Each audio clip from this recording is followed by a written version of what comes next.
आज के इस वीडियो के द्वारा हम ये सीखने वाले हैं कि हम किस प्रकार से एक ऐसा स्टार्टर बनाएं जिसमें होगा क्या, यदि हम स्टार्ट पुश बटन को प्रेस कर दें तो सबसे पहले हमारा एक कॉन्टेक्टर ऑन हो जाए। जैसे कि आप देख सकते हो लाइट ऑन है। उसके बाद जो हमारा सेकंड कॉन्टेक्टर है ये थोड़ी देर के बाद में ऑटोमेटिकली ऑन हो जाए। यानी कि दूसरे कॉन्टेक्टर को ऑन करने के लिए हम यहाँ पर थोड़ा सा टाइम डिले रखने वाले हैं। इसके बाद यदि मैं स्टॉप पुश बटन को प्रेस कर दूं तो दोनों के दोनों कॉन्टेक्टर एक साथ ऑफ हो जाना चाहिए। तो किस प्रकार से हम इस टाइप का स्टार्टर बनाते हैं पूरा मैं आपको एक सर्किट डायग्राम का इस्तेमाल करते हुए एक्सप्लेन करूंगा। तो चलिए दोस्तों वीडियो को स्टार्ट करते हैं। तो ये जो स्टार्टर है, इस स्टार्टर को बनाने के लिए मैंने पूरा सर्किट डायग्राम बना दिया हूं। दोस्तों जब भी आप कभी कोई भी वायरिंग करने जाओ तो सबसे पहले किसी भी कॉपी पे आप सर्किट डायग्राम बना लीजिएगा और उसी सर्किट डायग्राम के अनुसार कनेक्शन करिएगा, जिससे कि वायरिंग में कोई भी मिस्टेक ना हो। ओके, अब यहाँ पे जो हमारा सर्किट डायग्राम है इसमें आप देखोगे हमने दो कॉन्टेक्टर का इस्तेमाल किए। जैसे कि मैंने आपको स्टार्टिंग में ही बताया कि जो हमारा एक कॉन्टेक्टर है वो सबसे पहले ऑन होगा, उसके बाद में हमारा दूसरा कॉन्टेक्टर ऑन होगा। तो इस सर्किट डायग्राम के अनुसार पूरा कनेक्शन करने के लिए मैं इसको दो भागों में डिवाइड कर दूंगा। एक भाग हमारा ये वाला हो गया और दूसरा भाग हमारा ये वाला हो गया। तो सबसे पहले हम इधर के साइड में बात कर लेते हैं। अब यहाँ पे आप देखोगे कि जो हमारा फेज सप्लाई है, फेज सप्लाई सबसे पहले स्टॉप पुश बटन में गया है, उसके बाद पावर सप्लाई हमारा स्टार्ट पुश बटन में चला गया है। ओके, तो यहाँ पे हमें क्या करना होता है कि जो आपका दोनों पुश बटन होंगे, stop push button, start push button, इन दोनों का वायरिंग हम सबसे पहले कर लेंगे। यहाँ पे मैंने क्या किया हूँ कि जो हमारा स्टॉप पुश बटन है, जैसे कि आप देख सकते हो स्टॉप पुश बटन में सबसे पहले फेज सप्लाई दिया जाएगा।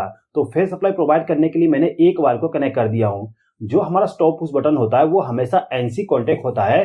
तो मैंने क्या किया, स्टॉप पुश बटन के पीछे में जो एलिमेंट लगाया वो एनसी कॉन्टेक्ट वाली एलिमेंट है। ओके, अब इस स्टॉप पुश बटन से जो पावर सप्लाई जाएगा वो चला जाएगा हमारे स्टार्ट पुश बटन में। इस स्टार्ट पुश बटन में हमने एनो कॉन्टेक्ट का इस्तेमाल किए हैं। ओके, अब ये जो स्टार्ट पुश बटन है इससे जो पावर सप्लाई जाएगा, जैसे कि मैंने आपको बताया कि जो हमारा कॉन्टेक्टर है उस कॉन्टेक्टर को पावर सप्लाई जाना चाहिए।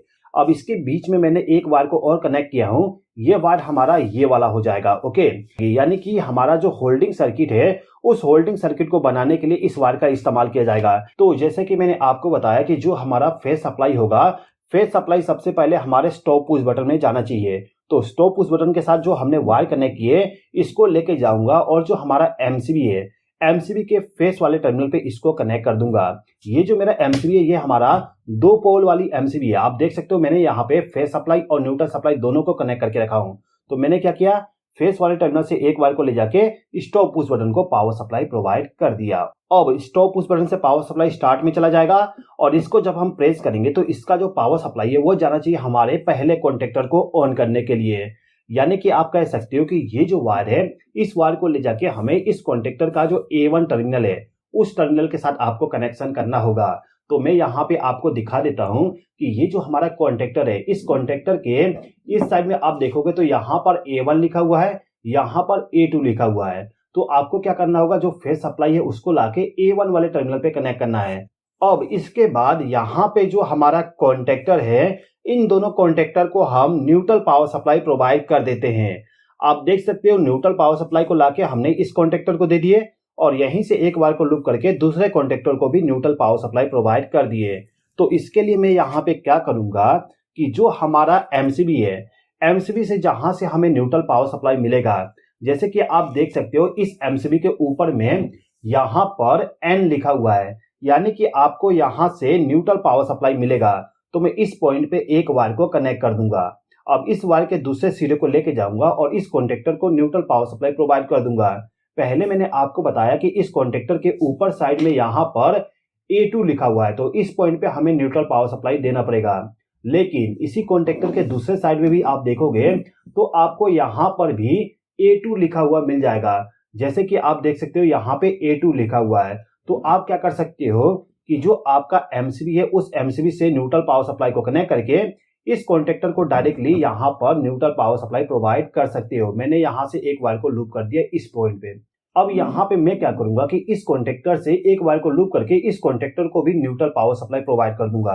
तो इसके लिए मैं एक छोटा सा वायर का लूप इस्तेमाल करूंगा और इस वायर के एक लूप को A2 टर्मिनल पे कनेक्ट कर दूंगा जहां पे हमने ऑलरेडी न्यूट्रल पावर सप्लाई को कनेक्ट किए थे। अब इस वायर का जो दूसरा सिरा इसको लेके जाएंगे और जो हमारा दूसरा कॉन्टेक्टर है इस कॉन्टेक्टर को भी हम न्यूट्रल पावर सप्लाई प्रोवाइड कर देंगे इस प्रकार से। ओके, तो ये जो सर्किट डायग्राम है इस सर्किट डायग्राम के अनुसार हमने यहाँ पर इतना कनेक्शन कर दिए। अब हमें केवल ये वाला कनेक्शन और ये वाला कनेक्शन करना है। तो इससे पहले आप यहाँ पे ये समझिए कि ये वाला जो कॉन्टैक्ट है इसको क्यों लगाया जा रहा है। जैसे कि आपको मैंने पिछले भी वीडियो में बता चुका हूं कि जो आपका DOL स्टार्टर होता है उस स्टार्टर में यदि आपको कॉन्टेक्टर को होल्ड करना है तो उस कंडीशन में आपको उसी कॉन्टेक्टर का एनो कॉन्टैक्ट इस्तेमाल करना पड़ेगा होल्डिंग सर्किट बनाने के लिए। तो हम यहाँ पे होल्डिंग सर्किट बनाने के लिए क्या करेंगे कि जो हमारा स्टार्ट पुश बटन है इसके इनपुट टर्मिनल से एक वायर को कनेक्ट करके हमारा जो कॉन्टेक्टर का एनो कॉन्टैक्ट है उसको इनपुट पावर सप्लाई प्रोवाइड कर देंगे। उसके बाद इसी कॉन्टैक्ट का आउटपुट टर्मिनल से एक वायर को ले जाके कॉन्टेक्टर के A1 टर्मिनल के साथ इसका कनेक्शन कर देंगे। तो यहाँ पर मैंने पहले से ही एक वायर को कनेक्ट करके रखा हूँ जो कि हमारे स्टार्ट पुश बटन के इनपुट टर्मिनल पे कनेक्ट है। अब इस वायर का जो दूसरा सिरा होगा इसको लेके आना है और जो हमारा कॉन्टेक्टर है इस कॉन्टेक्टर का जो एनो कॉन्टैक्ट होगा, जैसे कि आप देख सकते हो इस कॉन्टेक्टर का जो एनो कॉन्टैक्ट है वो एनो कॉन्टैक्ट ये ऊपर वाला टर्मिनल है, इसके नीचे में आपको NC कॉन्टैक्ट भी मिल जाएगा ये वाला पॉइंट। तो जो हमारा वायर है इस वायर को लाके हम एनो कॉन्टैक्ट के साथ कनेक्ट कर देंगे। यहाँ पे हमने इसको कनेक्ट कर दिए। अब इसी एनो कॉन्टैक्ट का जो आउटपुट टर्मिनल है उस टर्मिनल के साथ आपको एक वायर को कनेक्ट करना है। मैं यहाँ पे येलो वायर को कनेक्ट कर देता हूँ एनो टर्मिनल के साथ। अब इस वायर का जो दूसरा सिरा होगा इसको लेके जाना है और जो आपका कॉन्टेक्टर है इस कॉन्टेक्टर का जो A1 टर्मिनल है, जैसे कि मैंने आपको पहले ही दिखाया था कि यहाँ पर हमारा A1 टर्मिनल है तो इस टर्मिनल के साथ हम इस वायर को ले जाके कनेक्ट कर देंगे। अभी तक जो हमने वायरिंग की इस वायरिंग में हमने केवल स्टार्ट पुश बटन को प्रेस करने के बाद इस कॉन्टेक्टर को ऑन करने का कनेक्शन किए हैं। स्टॉप पुश बटन को प्रेस कर दूंगा तो कॉन्टेक्टर हमारा ऑफ हो जाएगा। ओके, अब यहाँ पे हमें थोड़ा सा सर्किट में मॉडिफिकेशन करना है।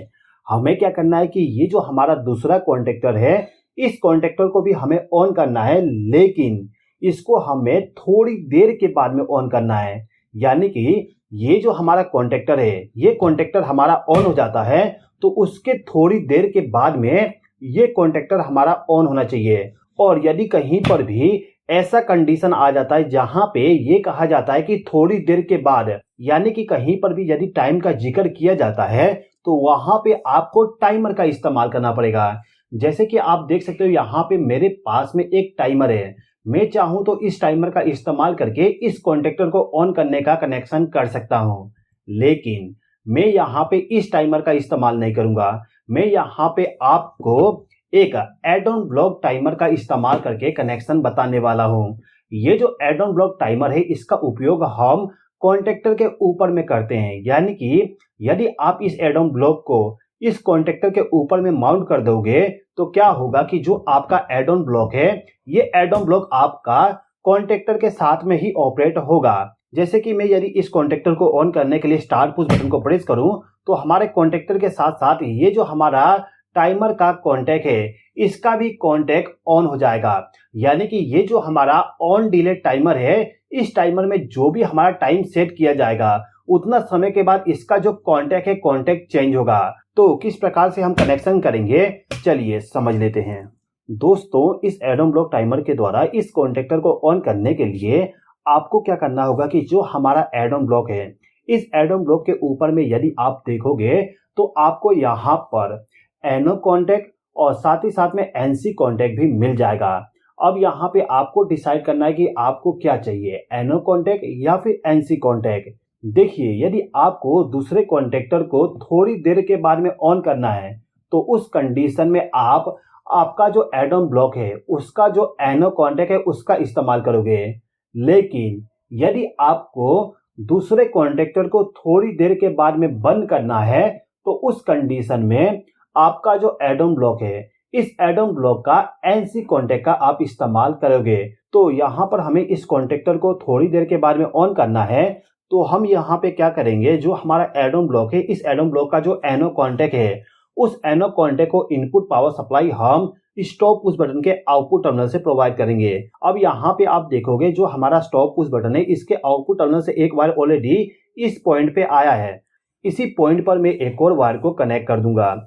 अब इस वायर का जो दूसरा सिरा होगा इसको लेके जाना है और जो हमारा एड ऑन ब्लॉक है इस एड ऑन ब्लॉक के एनो कॉन्टेक्ट के साथ इस वायर को हम कनेक्ट कर देंगे। अब हमें केवल एक और वायर को कनेक्ट करना है, तो इस वायर को लेके जाना है और जो आपका एड ऑन ब्लॉक है इस एड ऑन ब्लॉक का जो एनो कॉन्टेक्ट है इसके आउटपुट टर्मिनल पे इस वायर को आपको कनेक्ट करना होगा। अब इस वायर को दूसरे सिरे को लेके जाना है और जो आपका दूसरा कॉन्टेक्टर है इस कॉन्टेक्टर को ऑन करने के लिए इस कॉन्टेक्टर का जो A1 टर्मिनल है उस टर्मिनल के साथ आपको इस वायर को कनेक्ट करना होगा। तो हमने इस सर्किट डायग्राम के अनुसार पूरा कनेक्शन कर दिए। अब ये जो स्टार्टर है इस स्टार्टर का वर्किंग को एक्सप्लेन करने के लिए मैं यहाँ पे दो लैंप का कनेक्शन कर देता हूँ। एक लैंप हमारा इस कॉन्टेक्टर के साथ में कनेक्ट होगा और दूसरा लैंप मेरा इस कॉन्टेक्टर के साथ में कनेक्ट होगा। तो जल्दी से कनेक्शन कर देता हूँ। तो इन दोनों लैंप का कनेक्शन हो चुका है। अब यहाँ पे केवल आपको इस एड ऑन ब्लॉक टाइमर में टाइम को सेट करना है।